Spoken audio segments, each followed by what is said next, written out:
Coaching numéro 2. Ce que tu dois absolument comprendre pour aller mieux. Pour guérir de cette blessure amoureuse dont tu souffres présentement, tu dois comprendre ce qui te fait vraiment souffrir, puis apprendre à mieux prendre soin de toi. Tu vas me dire, ce qui me ferait vraiment souffrir, c'est ma séparation.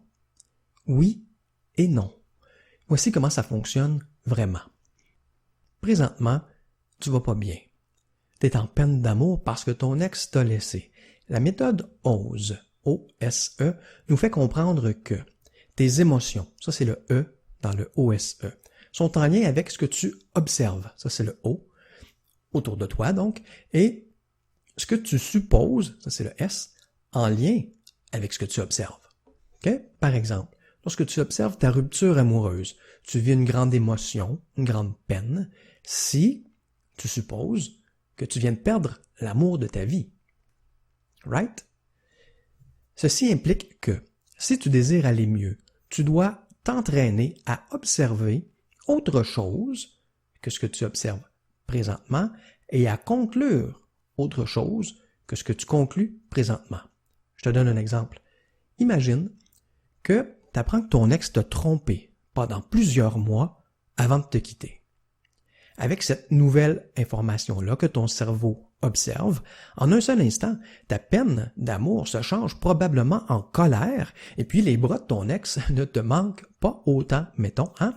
Tu ne trouves plus qu'il est si parfait pour toi. Comment ça? Parce que ton cerveau, avec cette nouvelle information-là qu'il observe, suppose quelque chose comme ton ex ne te méritait pas. Et maintenant, ton seul regret, c'est que ce ne soit pas toi qui l'as quitté.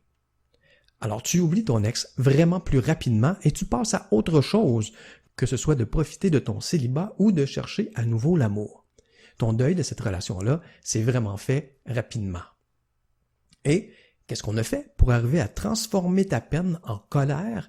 On a donné à ton cerveau d'autres informations à observer. Alors c'est ce qu'on va faire. Trouvons ensemble les pensées, premièrement, qui te font le plus mal présentement en lien avec ta séparation. Pour ce faire, complète la phrase suivante. C'est facile. Présentement, ce qui me fait le plus mal, c'est, et là tu complètes, et ça me fait mal parce que j'ai l'impression que, et tu complètes. OK? Donc, je te donne quelques exemples de ce que ça pourrait donner.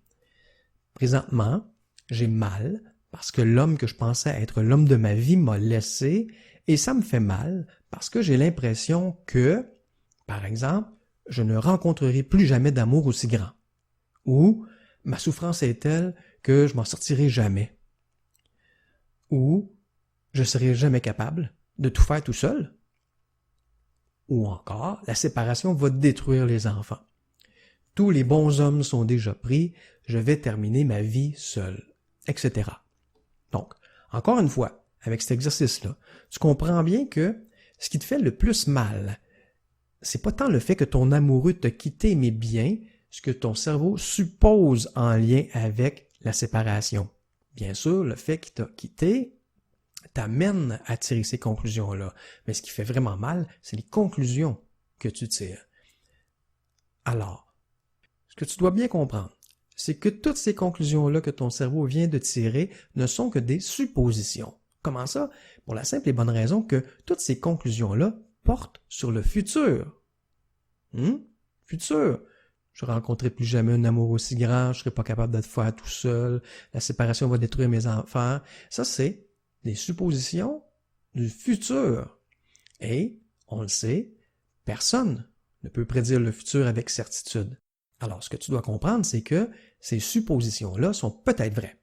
Peut-être que tu ne rencontreras plus jamais d'amour aussi grand. Mais, elles peuvent aussi être fausses. Et ça, c'est juste l'avenir qui va nous le dire. D'ailleurs, la psychologie cognitive nous apprend que prédire l'avenir comme ça, puis prendre nos prédictions pour la réalité, c'est en fait une erreur de perception fréquente qu'on appelle prémonition ou erreur de prévision. Alors, une des raisons qui explique ces erreurs-là, c'est que, surtout quand tu souffres, là, quand tu vis des grosses émotions négatives, les conclusions que ton cerveau prend reposent souvent sur des informations qui sont incomplètes. Voici pourquoi. quand tu vis une émotion négative, une grosse émotion négative, ton cerveau ne fonctionne pas au maximum de son potentiel. Il n'est pas aussi rationnel que normalement.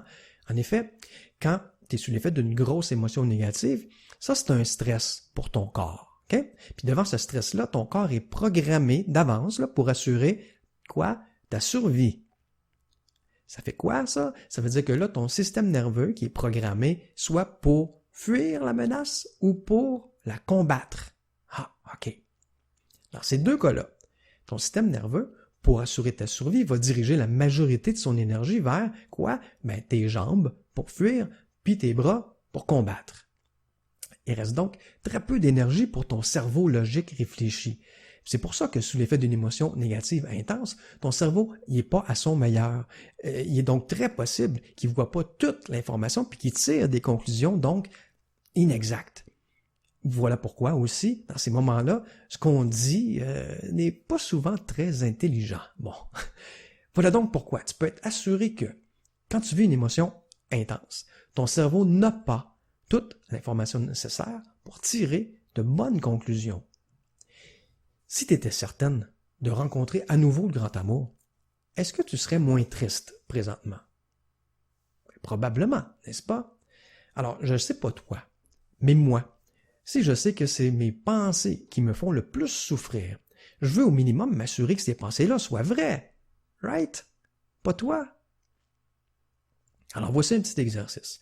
Relis les pensées que tu as identifiées dans l'exercice précédent, les pensées comme étant des pensées qui te faisaient le plus mal, puis réalise que ces pensées-là sont peut-être vraies, mais peuvent très bien aussi être fausses. Et ça, là, c'est d'autant plus important que ce que tu penses peut te détruire.